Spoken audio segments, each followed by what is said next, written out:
unchampioned dirty work. The dirty work. I heard that, and my head was spinning off, Carmen. I thought this is the commentating at its worst, right? They're like, he's not doing well. We'll just say that he does the dirty work without actually ever watching him and saying, like, he doesn't do the dirty work at all. It really. Like he comes in, does the dirty work, and then Papa Giorgio comes in. As I said, I swear to God, I watched him for 10 straight minutes. Bring up his stats, Carmen. Oh, bring up the stats. Yeah, I've got a card made. No, I've got a card made up. Yeah. Yeah, look at that. The number of tackles. You have number of tackles. I don't have number of tackles, but there you go. So he's had 12 games at this point, 0 goals, 0 assists, 0 offside violations, 2 total shots, and none on goal. And yet these MLS commentators saying he's been doing all the dirty work. Are you kidding me? To be fair to them, those stats don't show it, because you would say dirty work could be the tackles, the runs off the ball where you never get the ball, but he doesn't do that either. He's got 1 yellow card. He's not. It is. I mean, I literally watched him. He never pressures the ball, ever. Never pressures the ball. I mean, it was unbelievable watching Giakoumakis come in for him, in the previous game against Colorado. And in the first, 30 seconds, he pressured 3 guys. I'm like, Giakoumakis has been in. I mean, Berry's been in for 50 minutes. He hasn't pressured a single player. You just pressured 3 in the first 90 sequence. I mean, what dirty work is he doing? That's dirty work for a guy who scores goals. Exactly. What they should have said is that Giakoumakis scores goals and he does the dirty work. The commentary in the game was embarrassing. I'm sorry. It wasn't good.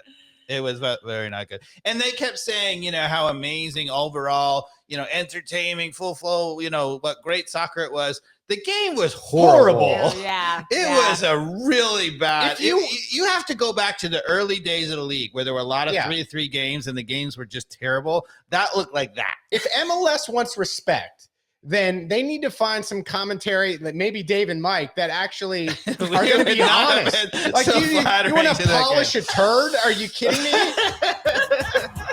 Somebody should put a straitjacket on this guy. Whatever. Oh, okay. They look. But that's the best. But you could see that coming with our starting lineup, right? That's the way we didn't finish that thought, but like they had so Abram plays, Hernandez plays, right? I mean, Berry plays, right? Josetu comes back and plays, right? I mean, it was we suddenly all these guys who needed some time, they all played at once. Yeah.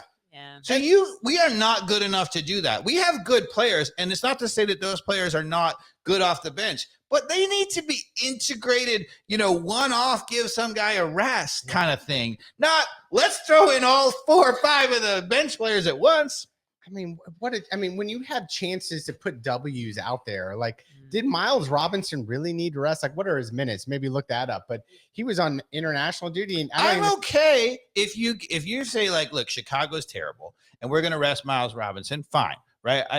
With an injury coming off what he has, I think he should get that kind of rest. Maybe he was even scheduled from last year. I mean, he had the whole, he's coming off the whole Achilles, right? And that can easily get weared out, whatever. Fine. So you say, all right, we're going to play Parata, and we're going to play Abram. If you're going to do that, you wait for a moment when everything else is the same, when you still have Gutman at left, when you still have Lennon at right, everything is natural. You make one switch. Right. You make sure that you have Ibarra, let's say, as our best defensive midfielder, or maybe Ibarra and Sosa in front of him. You make sure that you have protection. You don't just throw somebody into the fire and say, oh, we're going to change 3 things and see if it happens, right? Yeah. I mean, because some teams can do that, but we're not that deep. Because I was super excited to see Ronald Hernandez as our right back. Yeah. But yeah, I would have rather seen Miles as our other center back. Hernandez should be getting occasional moments, right? But not necessarily when you're changing 4 players. Why change? If you're going to change Hernandez and play him at right back, why not have him playing alongside Miles Robinson? Yeah, so he's got 11 a little over 1100 minutes. Yeah, it's a lot. It's okay, he's got more than I thought. I thought he actually got a little bit of a break when he was on international duty. So so then we don't have Sosa starting again. Why not? Crickets. It's crickets. All right. So instead, we have Sosa, and really Ibarra was the replacement for Sosa. Yep. But we had Josetu. We'll get to him at the end. I mean, and then Etienne out left. I have a comment right. about Josetu. You probably don't have a comment, but I do have a comment about Josetu in this game. No, so anyway, we have a fully changed lineup, right? So you're like, oh my goodness.